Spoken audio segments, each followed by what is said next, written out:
Hi, Robin here. I'm in the process of rebuilding a 9-volt 1E plus battery. I've done a few videos before about taking the pack apart, and I've done another video which I haven't actually published yet, which is cutting the dead cells out of the pack. Having done that, I'm now in a position that I've cut dead cells out of the pack here. I don't know if you can see that. There are, we've got dead cells cut out. Now the pack total's got 30 cells, and 10 of those cells in the pack are defective. They're short circuit, in fact. So I have ordered replacements. I have actually ordered Samsung 30Q IMR 30Q cells, which are 3000 milliamp cells.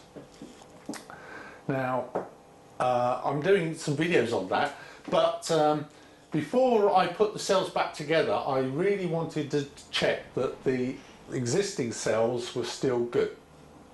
So I put them on a very slow, long, continuous discharge overnight, and I'm very happy to report that, surprisingly enough, the remaining cells are actually in very good order. But in the course of doing this, there's something which I kind of knew already, but I suspect that there's a lot of people that don't know this, so I'm making a little video of trivia, really. And the trivia thing is that the manufacturers of our wheels, they're putting ever larger and larger battery packs in them, and they quote the sizes of these packs. You know, 1500 watt hours, or 1200 watt hours, whatever, 800 watt hours, whatever it is. And of course, the bigger the number, the further you're going to go. Now, you may think that if the wheel manufacturer is offering you a battery pack of, say, 1500 watt hours, that you're getting 1500 watt hours, but I tell you, you're not. And there's a reason for that, and that is what I'm going to explain today. So I'm going to use my 9-volt 1E battery as the sample, but it applies equally for whatever battery pack in whatever unicycle you've got. So my particular battery pack is using, the battery pack itself is made up of 30 cells in total, and they are arranged in this particular pack in pairs. So the 30 cells are all paired up, so you've got 15 pairs of cells, and those 15 pairs of cells are strung in a daisy chain. And so the individual cell that makes up the battery pack, oh, that's that one there. In this case, it's an LG cell. It's an LG cell, and that cell is rated 3.7 volts, its nominal voltage, and 2,900 milliamps, well, that's 2.9 amps. So what the manufacturers are telling you is that cell will deliver, or is rated at 3.7 volts, and will deliver a current of 2,900 milliamps, or 2.9 amps, for 1 hour. Now, you'd never use the cell like that, you'd never discharge it in 1 hour. So if you discharged it in twice the time, over twice the time, that would be half the current, and it would rate the same capacity. So if you wanted to use the cell for 4 times as long, you'd have to divide the current by 4, and so on. So the actual capacity being stated by the manufacturer is, they're saying it's got a nominal voltage. Well, in fact, they're not telling you the capacity, to be honest. What they're telling you is a nominal voltage of that cell is 3.7 volts, and you would expect it to deliver 2,900 milliamps for 1 hour. Now, what the battery manufacturers are doing, and we've got a 9-watt 1E battery here, which I said has got 15 pairs of cells, 30 cells in general, and that 15 times 3.7 brings you up to your 55 volt, 55.5 volts, which is the rated nominal voltage of the battery, and 300, can you see that? I'm not sure I can yet. 320 watt hours. Now, to get 320 watt hours, what they have done is they've used the formula. I'm going to come back to my formula here. Here we go. Watts, here we go. Watts equals volts times current, right? So the power is equal to the voltage times the current. And of course, what they've used is the voltage being specified by the cell manufacturer and the current being used by the cell manufacturer. So put it together and lighten the battery, you've got 55.5 volts. So if I take my formula again, W equals VI, I can transpose it into W divided by V equals I. So W divided by V equals I. So I've got my 320 watt hour battery divided by the 55.5 volts gives me a current of 5.76 amps. So that voltage, that battery should supply me 5.76 amps for 1 hour. But I've also already said the way they've arranged the battery is that they're pairs of cells. So all the pairs of cells in series will see that current. But because each pair is a pair, each pair will only see, each cell in that pair will only see half the current each. So the 5.76 amps, you've got to divide that by 2. That is 2.89 amps for 1 hour. That's a battery will supply.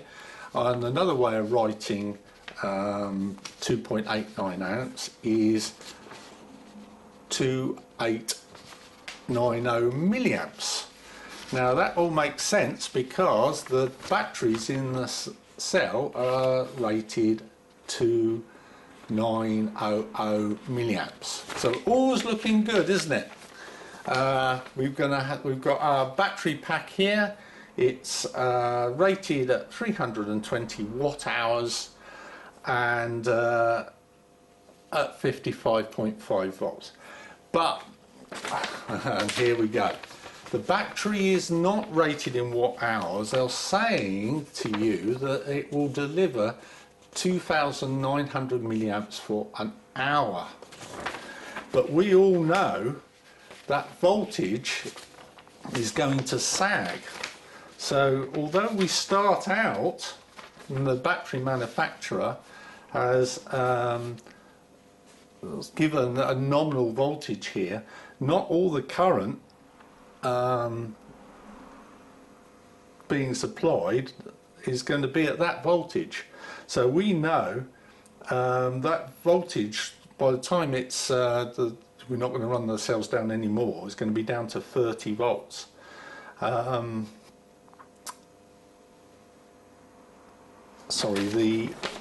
We know that cell voltage is going to be down to 3 volts from the 3.7 volts that it started at when we're finished. So now, when we're on the last part of our ride, each of those cells is not going to be delivering 3.7 or 4 volts, it's going to be delivering 3 volts. and that has a huge implication on the power. Now, these batteries in my battery pack, I'm very, very pleased because they delivered the current the manufacturer specified for those batteries. In fact, I'm getting the full rated capacity out of those batteries.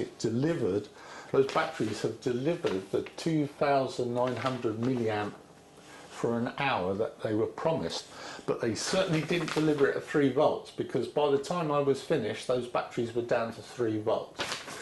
So when I worked out the actual capacity, the power capacity, I think I got something in the light of 75% of the rated power. So although they delivered the current, they didn't deliver it at the full voltage of the battery. So I got, instead of, in terms of the battery pack, I got, let's think, that's 150, 160, that's about 80 watt hours less 60. So I got about 240 watt hours out of a 320 watt hour battery, even though the batteries delivered the current the manufacturers claimed for that battery.